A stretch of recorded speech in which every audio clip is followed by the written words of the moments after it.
Greetings traveler, and welcome to another one of my speed builds. For today our travels bring us to Chestnut Ridge and we're building a hacienda, and this is based on an artwork that I found on Pinterest. But the thing is, I've seen it a lot on Pinterest. There are so many different artists and Minecraft builders who have recreated this artwork, and I just can't tell which one is the original one. But I will credit the artist that made the pin that I found and used as a reference for this build, and include a photo for you on the screen so you can see it. And it's basically a 3D artwork of some sort. It came to my understanding that this is a Mexican hacienda, but I don't really know anything about haciendas or the differences between them, like from country to country and culture to culture. So if you do know, please let me know in the comments. But I did see somebody mention that it's Mexican. And from my very brief research on haciendas, they originated in Andalusia, and they were originally made as different kinds of plantations, and they're basically large estates, and a lot of them come with orchards or some sort of farm or ranch. So I thought they would be perfect as a horse ranch build, and I included a little shed for your horses, and also another open shed which is split into two parts. One is like a garage and the other one is for the rest of the animals, like chickens and llamas and whatever you want to place, goats, sheep. And it also has a little gardening area on the back for your crops, and it also has a winery. So yeah, it's quite a huge house and there are a lot of activities to do, and that's what we're checking out in today's video. So I hope you enjoy it and I'll see you in a bit.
So the original artwork had these like little yellow patches on the exterior, and I'm gonna include the photo again so you can see what I'm talking about.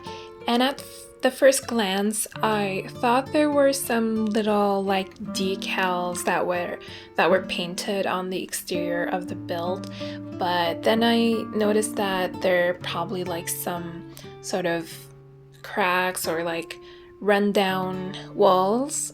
So I really like the idea of having little decals all over the exterior. So I remembered my Corvo Bianco build that I did a long time ago, and yes, it's from The Witcher. It's a replica of Corvo Bianco, and if you haven't watched that video, highly recommend watching it. I will include a link for you above.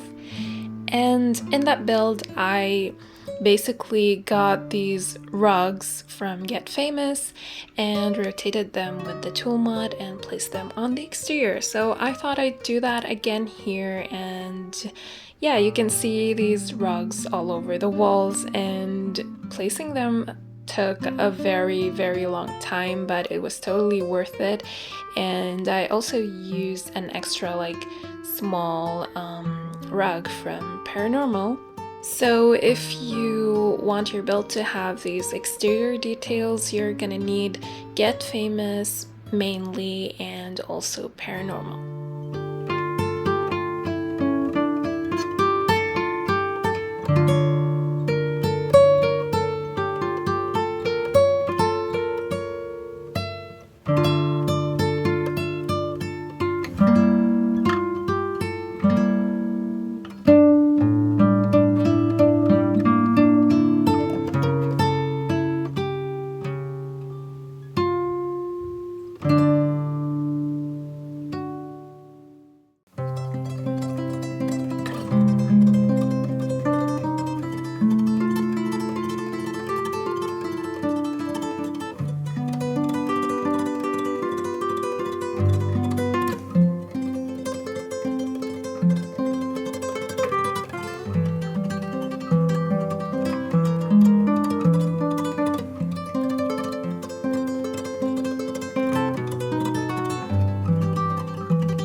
I really do love building based on some kind of reference, because it's just like a copy-paste kind of process. Not 100% of course, but you know, it's still more convenient and quick because you don't really have to think in a way. You just follow the picture or you know, the reference and work based on that. And yeah, you just don't really have to make any decisions, and it's overall a faster process. And I really enjoy that. It's better than coming up with your own thing from scratch, like absolutely. But at the same time, I kind of obsess over the littlest of details, and I just want to match my reference to a T. Even though it's not really possible in The Sims due to its limitations, but I always want to get the build as perfect as possible, which kind of makes it a little hard.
And now we're in the interior of the house, and I went for a kind of Spanish colonial interior, and I absolutely love it. It's one of my favorite interior decoration styles ever, and I can't tell you enough how obsessed I am with the interior of this build. Like, I mean, look at this living room. It's gorgeous, and there are a few things that I love about this room. First of all, it's the rug that I hung on the wall, and this one is from Werewolves, so I did use actually a couple of rugs from the Werewolves pack, so if you don't have that, you're gonna be missing these. And I just really wanted to hang a tapestry on the wall, and we don't really have much tapestries in the game. There is one like from the Vampires pack, but it's not exactly what I was going for in this house. I wanted like a vintage rug to hang on the wall. So yeah, and the second thing is this like custom bench. I just used a dining table from the Domaine du Clos set from Pierism and lowered it into the ground, and then placed these cushions on top of it.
There are a few different entrances to this house, and I feel like I've been doing that a lot with my recent builds, but basically this entrance is like to this little mudroom. So if you're, I mean, this is all hypothetical because none of this exists in The Sims, but you know, hypothetically speaking, your Sims are doing some sort of yard work or gardening or taking care of the animals or whatever, or wine making, nectar, and they want to enter to the house, but they're covered in dirt or whatever from top to bottom, and they have to like change their clothes or at least their boots and get themselves cleaned up.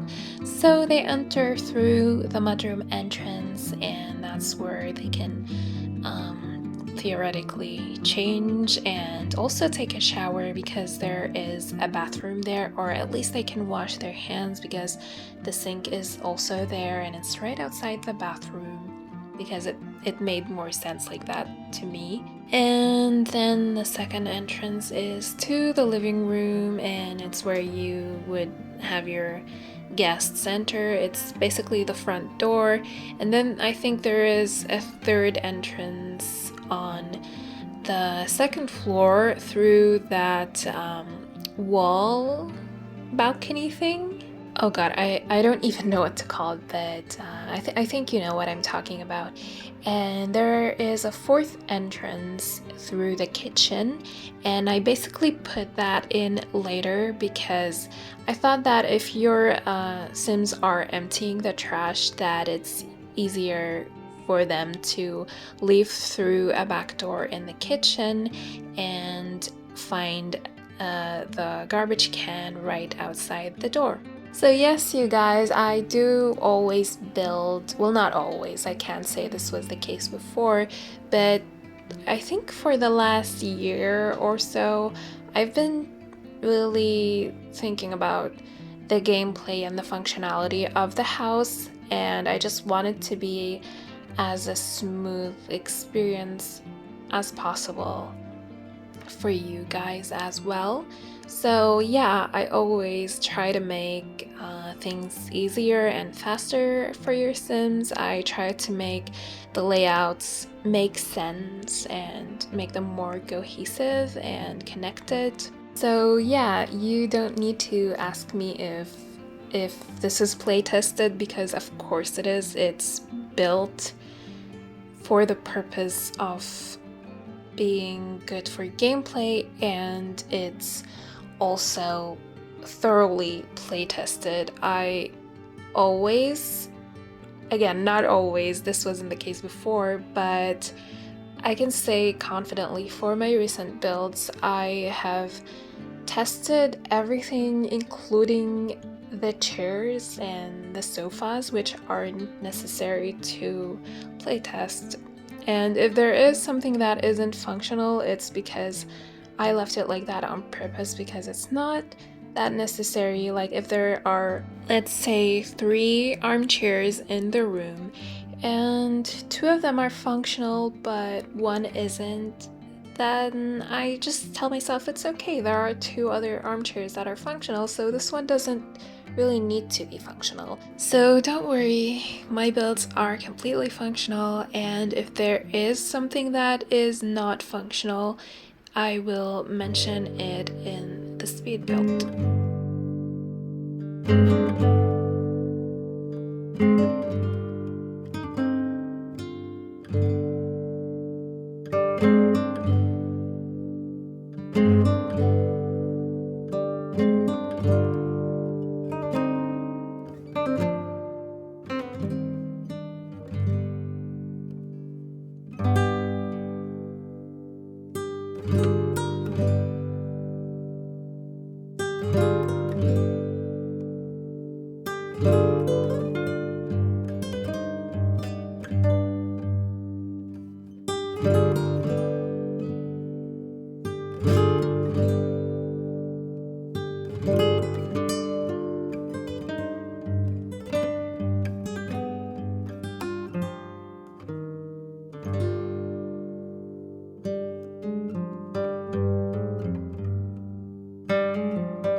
This bedroom here is one that I absolutely adore, and it's not the main bedroom, it's not for kids or teenagers. I don't really know who would sleep here, probably like a relative or like a sister of one of the parents or even a grandma, like I don't know. But the thing is, the person that sleeps here is a seamstress or a tailor, because that's like the whole theme and vibe of the room. To the other section of the room, there is like a sewing table, quote unquote, and it's got all these fabrics and threads and stuff on it. And also I added the nifty knitting set and the cross stitching from Cottage Living. So yeah, it's really cool. I love it so much, and I'm thinking this could also be like a maid or a butler's room, and they're into sewing.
Here is the final floor of this build. On this floor we have a kid's bedroom and a teen's bedroom and a bathroom, and also this lovely balcony. The kids' room is like sheep themed. I used a lot of the sheep items from the ranch pack, horse ranch pack, and the other room I thought of as like a Romeo and Juliet kind of situation. Like Juliet lives here and then she stands on the balcony like waiting for Romeo or whatever, and then I made it red to like make it romantic. And yeah, I guess that's it for this build. I'm gonna end my voiceover here and say goodbye. So as usual, you're gonna find the tray files and the CC links on Patreon for free and also on CurseForge, although I have to note that if you do download it from CurseForge, you also need to download the CC. If you don't have it, it's linked in the description and it's not included with the download. And if you want, you can also download it from my gallery. My ID is the same as my channel name. And thank you very much for watching. I hope you enjoyed this video and I hope to see you again in my next one. And love you guys. Bye!